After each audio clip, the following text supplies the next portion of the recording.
이집트에는 유럽에서 가장 오래된 수도원이 있다고 합니다. 성 마카리우스 수도원입니다.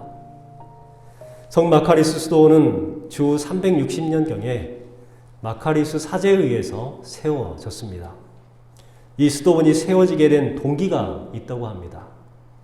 마카리우스 사제가 목회를 하고 있었던 그러한 교회가 있었어요. 그 교회에 처녀가 한 명이 있었습니다. 그런데 그 처녀가 이웃 유부남과 사랑을 나누게 되었고 결국 임신을 하게 되었습니다. 마을 사람들이 처녀가 임신했으니까 그 아이의 아빠가 누구냐? 라고 추궁하기 시작했습니다. 당시 간통죄는 사형이기 때문에 사랑하는 남자를 죽게 할 수는 없잖아요. 그래서 이 여자는 고민하다가 거짓말로 마카리우스 사제가 자기를 겁탈했다라고 거짓말을 해버렸습니다. 그 여인의 거짓말 때문에 교회가 난리가 났어요. 마카리우스는 거룩한 사제에서 한순간에 더러운 놈이 되고 말았습니다. 부정하고 뻔뻔스럽고 타락한 그러한 사제가 되고 말았어요. 그러나 마카리우스는 아무런 말을 하지 않고 침묵합니다. 그 사건으로 인해서 교회에서 쫓겨났어요. 영예와 존경 그리고 성직과 명예를 한순간에 다 잃어버렸습니다. 어떻게 됐겠어요? 가는 곳마다 위선자라고 하면서 모욕과 수치를 당해야 했습니다. 그는 그래도 침묵했습니다. 왜 그랬을까요? 여자를 살리기 위해서. 마카리우스는 돈을 벌어서 아무도 돌보지 않던 그 여인에게 지극정성으로 돌봐주기 시작했어요. 시간이 지나서 이 여인이 출산을 앞두게 되었습니다. 그런데 너무너무 마음에 가책이 드는 거예요. 그래서 자기가 거짓말했다는 것을 교회에 이야기를 합니다. 그러니까 그 여인의 이야기를 듣고 또 교회가 난리가 난 거예요. 모든 교인이 몰려와서 마카리우스 앞에 무릎을 꿇고 잘못했다고 빌기 시작했습니다. 마카리우스는요, 그때도 아무 말도 하지 않았어요. 다시 돌아와서 목회를 해달라고 하지만 이미 다른 사제가 와 있습니다. 그러니 갈 수도 없는 것이에요. 아무 말도 하지 않냐고 마카리우스는 조용히 광야로 나갔습니다. 그리고 동굴에서 생활하기 시작했어요. 그런 소문이 주변에 퍼지기 시작했습니다. 여러 사람들이 마카리우스와 함께 지내기 위해서 동굴로 찾아갔어요. 그곳에서 수도원 영성을 이루게 되었고 그곳이 마카리우스 수도원이 되었다고 합니다. 마카리우스는 정죄하거나 판단하지 않았어요. 자비를 베풀었고 사랑했고 용서했습니다. 예수님의 성심, 예수님의 마음이 바로 자비의 마음, 사랑의 마음, 용서의 마음이 아닐까요? 또한 우리가 예수님을 닮아야 합니다. 예수님의 제자가 되어야 합니다. 이 뜻이 뭡니까? 예수님처럼 우리도 자비를 베풀고 사랑하고 용서하는 그러한 마음을 소유한 사람들이, 그러한 신심이 있는 사람들이 바로 예수님을 닮은 사람이 아닐까요? 그런데 고난 가운데 있었을 때에 자비를 베풀고 사랑하고 용서를 베풀기는 참 어렵습니다. 요즘 세상이 점점 이런 것들이 인색해지잖아요. 왜냐하면 사람들이 살기가 어려운 거예요. 힘든 거예요. 많은 경제적 발전을 이루었지만 정작 우리의 삶은 너무나도 힘든 시대가 지금 시대입니다. 지금은 자비와 사랑과 용서 참 없는 시대라고 할 수가 있겠죠. 그러나 오늘 말씀에는 고난 가운데서도 꿋꿋하게 버텼던 사람, 그리고 결국 자비와 사랑과 용서를 베풀었던 한 사람이 소개되고 있습니다. 성경 가운데에 고난하면 떠오르는 사람이 있죠. 바로 욥이라는 사람입니다.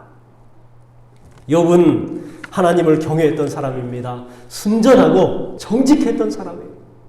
매일 가정예배를 드렸습니다. 성결의 제물을 구별해서 하나님 앞에 올려드리는 사람이었습니다. 그런 삶을 살아가다가 어느 날 갑자기 엄청난 환란이 찾아와요. 욥은 다양한 고난을 당했습니다. 한 가지, 두 가지가 아니에요. 먼저는 풍비박산의 시련을 당했죠. 하나도 온전케 남아있는 물질이 없을 정도로 다 없어져 버렸어요.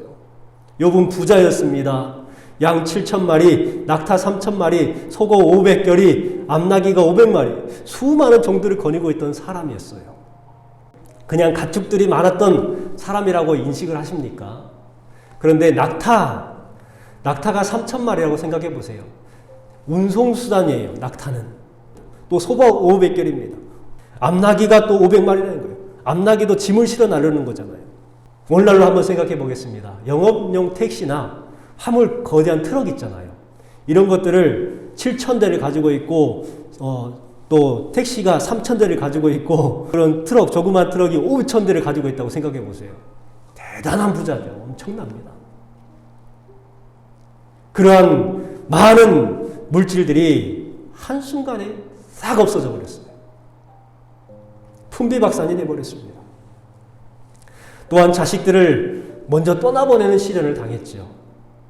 슬픔 중에 가장 슬픔이 뭐냐라고 물어본다면 부모들이 자식을 먼저 떠나보내는 슬픔이라고 합니다.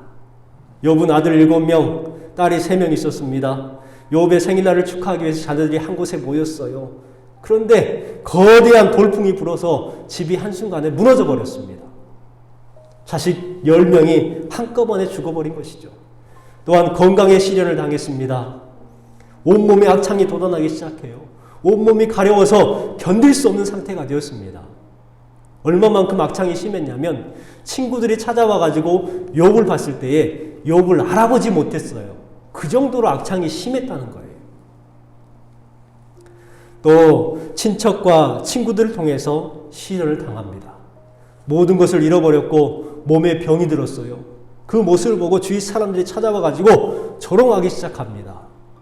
욥기 19장 13절부터 21절까지 말씀해 보면 요약하면 이렇습니다. 나의 형제들, 내 친척은, 계집종들은, 내 종들 하면서요. 계속해서 나를 조롱한다고 말을 해요. 어린 아이라도 나를 업신여기고 나의 친구가 나를 미워하며 나의 사랑하는 사람들이 돌이켜 나의 대적이 되었구나. 하나님의 손이 나를 치셨구나. 여러분, 만약 여러분이 이런 고난을 겪는다면 여러분은 어떻게 하시겠습니까? 사람은요, 이처럼 심한 고난과 그런 상처들을 당하면요, 차라리 죽는 게 낫겠다라는 그런 극단적인 생각을 하는 것 같습니다. 이번 주에도 그런 분이 한 분 계셨죠. 참 안타까운 일이 벌어지고 말았습니다. 욥의 주변에는요, 모두가 상처를 주는 사람들 뿐이었어요. 형제들이 상처를 주고, 친척들이 상처를 주고, 계집종, 남종들이 상처를 줍니다. 아내와 동네 아이들까지도 자기에게 상처를 줍니다. 친구들이 상처를 줘요. 더군다나 하나님께서도 나에게 상처를 준다라고 말을 하고 있어요. 아무도 없었어요. 세상에 아무리 나쁜 놈이라고 해도요, 그 나쁜 놈을 위해주는 누군가는 꼭 있는 것 같습니다. 얼마 전에 화성 연쇄 살인범이 밝혀졌죠. 이춘재 씨라는 사람입니다. 온 국민들이 나쁜 놈이라고 합니다. 하긴 그렇죠. 14명을 강간하고 죽였으니 나쁜 놈이죠. 그런데 요양원에 있던 그의 어머니, 이춘재 씨의 어머니를 찾아가서 인터뷰를 했더니 이런 말을 했어요. 내 아들 춘재는 그럴 일 아이가 아닙니다. 너무너무 착해요. 공부도 잘했고요. 군대도 갔다 왔어요. 내 아들은 그럴 아이가 아니에요. 온 모든 국민들이 다 나쁜 놈이라고 하지만 유일하게 그의 어머니는 그럴 사람이 아니라고 말해주는 거예요. 위해주는 거죠. 그런데 욥은 있었습니까? 없었습니까? 욥을 위해주는 사람은 한 사람도 없었어요. 욥은 상처수성이가 되었습니다. 그러나 욥은 인내했습니다. 극단적인 선택을 하지 않았어요. 하나님을 부정하지도 않았습니다. 상처를 극복해 나갔습니다. 그랬더니 욥에게 놀라운 일이 일어나죠. 오늘 본문 말씀 11절 말씀입니다. 이에 그의 모든 형제와 자매와 이전에 알던 이들이 다 와서 그의 집에서 그와 함께 음식을 먹고 여호와께서 그에게 내리신 모든 재앙에 관하여 그를 위하여 슬퍼하며 위로하고 각각 캐시타 하나씩과 금고리 하나씩을 주었더라. 아멘. 자기에게 상처를 주셨던 사람들이 다시 찾아와 가지고 함께 음식을 먹었어요. 그들이 잘못을 고백합니다. 슬퍼합니다. 그리고 욥을 위로해 줍니다. 뿐만 아니라 쾌시타를 가져오는 거예요. 금일봉을 가져왔다는 것이죠. 또한 금고리를 가져왔다는 거예요. 금고리는 그의 권위를 회복시키는 것을 말을 해요. 욥에게 상처를 주던 사람이 욥을 찾아와서 자신의 잘못을 인정하는 거예요. 여러분, 욥은 상처를 품고 참아냈더니 그 상처가 뭐가 됐어요? 쾌시타와 금고리가 된 거예요. 할렐루야. 여러분, 욥은 물질을 잃었습니다. 사람을 잃었습니다. 건강도 잃었습니다. 그러나 욥이 잃지 않은 것이 있었습니다. 첫 번째는 바로 희망, 내일을 잃지 않았습니다. 욥은요, 희망을 잃지 않았어요. 14장 7절부터 9절까지 말씀해 보면 이와 같은 말씀이 기록되어 있습니다. 나무는 희망이 있나니 찍힐지라도 다시 움이 나서 연한 가지가 끊이지 아니하며 그 뿌리가 땅에서 늙고 줄기가 흙으로서 죽을지라도 물 기운에 움이 돋고 가지가 뻗어서 새로 심는 것과 같거니와. 여러분, 나무는 뭐가 있다고 그래요? 희망이 있나니 라고 말합니다. 지금 자신을 가리켜서 나무라고 말하고 있는 거예요. 찌직히고 잘려버렸어요. 땅에서 늙고 줄기가 죽어가요. 하지만 어때요? 희망이 있다는 거예요. 대단한 고백 아닙니까? 엄청난 고백이죠. 그렇습니다. 나무가 잘렸는데 그 옆에서 움이 나고 싹이 올라오는 것을 보고 욥은 희망을 얻었습니다. 제가 전에 앞에 있는 감나무를 잘랐습니다. 여러분 모르셨죠? 감나무가 어느 순간 안 보였잖아요. 작년 가을 정도에 그 벌레들이 이파리를 다 갉아먹었어요. 그래서 나무가 꼭 죽은 것처럼 앙상하더라고요. 그래서 교회 입구 쪽에 그러한 모습이 좋지 않아서 그냥 뭐 감도 단감도 아니고 땡감이니까 그냥 베는 게 좋겠다 싶어가지고 뱄습니다. 제일 하단까지 땅까지 파가지고 그렇게 잘라냈단 말이에요. 그런데 이번 봄에 봤더니 어떻게 됐을까요? 거기에서 싹이요, 푸른 싹들이 막 올라와요. 그래서 여러 싹들이 나오길래 그걸 잘라내고 한 나무만 이렇게 해서 지금 한 40cm, 50cm를 컸더라고요. 작년에 그렇게 잘랐는데도. 참 대단한 것 같습니다.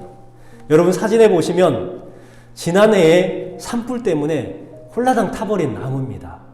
다 타버려가지고 아무것도 남지 않은 것 같지만 뭐가 올라왔어요? 봄이 되었을 때에 싹이 올라오기 시작하는 거예요. 그렇습니다. 구루터기만 있어도 소망은 있고 희망은 있는 것입니다. 욥은 다 잘렸어요. 다 타버렸어요. 다 잃어버렸습니다. 그러나 한 가지, 다시금 새싹이 돌아올 것이라는 내일을 잃지 않았습니다. 에레미야 32장에 보면 바벨론의 군대가 이스라엘을 쳐들어와서 공격합니다. 이제 마지막 예루살렘 성이 이제 앞에 있어요. 그러니까 많은 군병들이 몰려와가지고 그 예루살렘 성벽을 둘러쌌습니다. 그리고 엄청난 큰 돌을 날리기 위해서 투석기를 가지고 그렇게 돌을 던져댑니다. 그런 상황 가운데에 하나님께서 에레미야 선지자에게 임해서 말씀하신 것이 뭔 줄 아십니까? 이런 말씀을 하셨습니다. 나의 밭을 사라. 기업의 상속권이 내게 있고 물을 권리가 내게 있으니 너를 위하여 사라. 이렇게 말씀하고 있어요. 무엇을 사라고요? 밭을 사라는 거예요. 지금 나라가 망하게 되었고 군병들이 와가지고 곧 있으면 성이 무너질 판국인데 뭘 사라고요? 밭을 사라는 거예요. 밭을 사라는 거예요. 이것은 뭐냐면 하나님께서 회복의 은총을 주실 것이니 나중을 위해서 뭘 사라고요? 밭을 사라는 거예요. 여러분 사람들이 위기를 당하면 내일이 없다고 생각하면 밭을 파는 것이 정상입니다. 그런데 내일이 있다고 생각하는 사람, 하나님의 은총이 있다고 생각하는 사람은 밭을 사는 사람이 되는 거예요. 가슴에 내일을 품은 사람은요, 아무리 어렵고 힘들어도 앞이 보이지 않아도요, 하나님을 떠나지 않습니다. 여러분, 내일을 잃어버리지 않기를 바랍니다. 위기 속에 있지만 극단적인 선택을 하고 싶지만 소망의 내일이 있다는 것을 생각을 하고 지금 어려운 이 시국 가운데에 내일을 위해서 밭을 사는 성도들이 우리가 되어야 될 줄 믿습니다. 두 번째, 욥은 하나님을 잃어버리지 않았습니다. 하나님을 잃지 않았어요. 욥은 이해할 수 없는 고난과 상처에 대해서 하나님 앞에 탄식을 합니다. 하나님을 원망하죠. 당시 고난은 사필 규정이에요. 권선징악의 결과로 고난을 받는다고 생각을 할 때란 말이에요. 그런데 자기는 하나님 앞에 부끄럽지 않게 살았거든요. 도저히 이해할 수 없는 고난이에요. 너무너무 답답했어요. 이 정도 되면은 하나님을 원망하고 하나님을 저주하지 않을까요? 그런데 욥은 이렇게 고백합니다. 23장 8절부터 10절 말씀을 같이 한번 읽어보겠습니다. 내가 앞으로 가도 그가 아니 계시고 뒤로 가도 보이지 아니하며 그가 왼쪽에서 일하시나 내가 만날 수 없고 그가 오른쪽으로 돌이키시나 배울 수 없구나. 그러나 내가 가는 길을 그가 아시나니 그가 나를 단련하신 후에는 내가 순금같이 되어 나오리라. 아멘. 욥은 다 잃어버렸어요. 그래서 이제 하나님을 보기를 원하는 거예요. 그런데 하나님이 보여요, 안 보여요? 안 보이신다는 거예요. 앞에도 뒤에도 왼쪽도 오른쪽도 아무 곳에서 하나님을 배울 수 없는 거예요. 답답한 상황에 놓인 것이죠. 이 답답한 상황에 하나님이 안 계신가 보다 라고 하나님을 포기하고 하나님이 안 계신다라고 생각을 하고 믿음과 신앙을 잃어버릴 수 있는 상황 가운데 놓였어요. 그러나 그가 하나님께서 나의 가는 길을 아시나니 하나님께서 나를 단련하신 후에 내가 순금이 되게 할 것이다. 이와 같은 고백을 하고 있는 거예요. 지금 사람들은 나에게 상처를 줍니다. 지금 하나님의 뜻을 전혀 이해할 수 없습니다. 지금 하나님이 왜 이러시는지 이해가 안 돼요. 그러나 내가 가는 길을 하나님께서 아시나니 하나님께서 나를 단련하신 후에 내가 순금이 되게 하리라. 이와 같이 고백하고 있다는 거예요. 이 말은 뭐냐면 끝까지 뭘 포기하지 않고 있어요? 하나님을 포기하지 않고 있어요. 결코 하나님을 잃어버리지 않았습니다. 아까 말씀드렸던 에레미야 32장에 보면 에레미야와 하나멜이라는 사람이 또 등장을 합니다. 하나멜이라는 사람은요, 똑똑한 사람이었어요. 그 국난의 상황 가운데서 땅을 팔아서 현금을 챙겼던 사람입니다. 그는 돈 버는 데에 머리 회전이 빠른 사람이었어요. 오늘날로 말하면 성공하기 좋은 사람이었습니다. 현실적 감각이 있었고 재리와 새 시세에 눈이 밝았던 사람이에요. 그러니까 그 난리 속에서도 땅을 팔아가지고 현금을 챙기는 사람 아닙니까? 오늘날 많은 부모와 또 자기 자신이 그런 사람이 되길 원해요. 하나멜과 같은 사람이 되길 원해요. 현실 감각이 뛰어나고 재리에 눈이 밝은 그러한 자녀들이 되길 원하는 사람들이 우리들입니다. 그런 사람들로 키우려고 해요. 어떤 집사님은 자기 아이가 성경책을 보면 야, 성경책 보지 말고 영어책 봐 라고 말합니다. 찬송가 부르는 것보다 대중가요 부르는 것을 더 좋아합니다. 기도하자, 예배드리러 가자, 찬송해라 이런 소리 하지 않습니다. 자녀들이 하나멜처럼 되길 원하는 마음이 있는 거예요. 그래서 돈을 풍성하게 버는 그러한 자녀가 되길 원하는 마음이 있습니다. 그런데요, 하나멜은 과연 성공한 사람일까요? 하나멜은 능력의 사람처럼 보이지만 실상은 무능력한 사람이었습니다. 행복한 사람처럼 보였지만 실상은 불행한 사람이요, 실패한 사람이 되고 말았어요. 왜 그가 불행한 사람입니까? 왜 그가 실패한 사람입니까? 하나님을 잃어버렸기 때문에 그렇습니다. 하나님을 잊어버린 거예요. 하나님을 잊어버리면 모든 것을 잊어버리는 것이요, 모든 것을 실패한 사람이 되고 마는 것입니다. 그러나요, 물질을 잃었어도 하나님을 잃지 않는 사람은요, 사방의 우겨싸움을 당해도 쌓이지를 않습니다. 답답한 일을 당해도 낙심하지 않습니다. 핍박을 받아도 벌받지 않습니다. 거꾸로짐을 당해도 망하지 않습니다. 여러분, 하나님을 잃지 마시기 바랍니다. 가루 한 움큼만 있고 기름 조금밖에 없어요. 그러나 이 조금 남은 것을 가지고 떡을 만들어서 하나님께 드릴 줄 아는 사람은 하나님을 잊어버리지 않는 사람입니다. 혼자 먹기도 부족합니다. 그러나 먼저 하나님을 생각하고 먼저 하나님께 드리고 하나님께 심습니다. 그러면은요, 하나님을 잃어버리지 않는 사람들은 분명 회복의 은총을 허락해 주실 줄 믿습니다. 오뚜기가 그렇잖아요. 오뚜기를 넘어뜨리면 계속해서 다시 일어나요. 그 오뚜기가 일어날 수 있는 이유가 뭡니까? 중간에 추가 있기 때문에 그러잖아요. 여러분, 추가 사라져버리면 아무리 오뚜기라고 해도 넘어지는 거예요. 그렇습니다. 우리 안에 하나님이 계시면 절대로 넘어지지 않을 줄 믿습니다.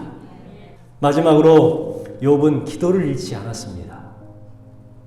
오늘 본문 말씀 10절 말씀에 보면 욥이 그의 친구들을 위하여 기도할 때라고 시작을 합니다. 기도할 때.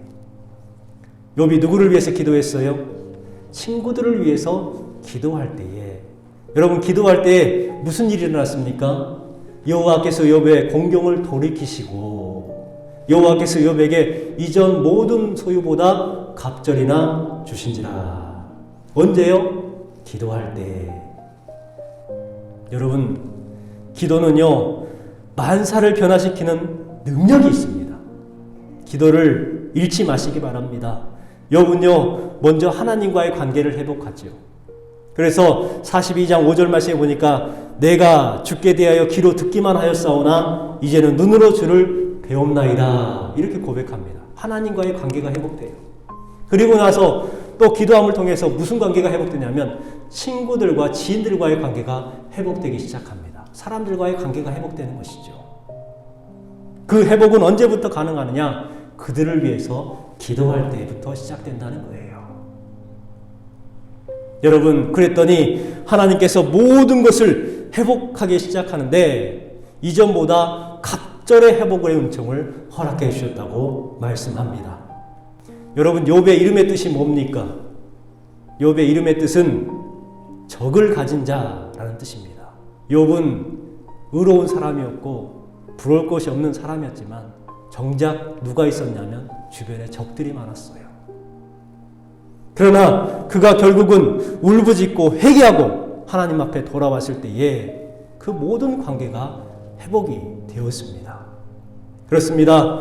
욥은 다 잃어버렸습니다. 그러나 내일을 잃지 않았습니다. 하나님을 잃지 않았습니다. 기도를 잃지 않았습니다.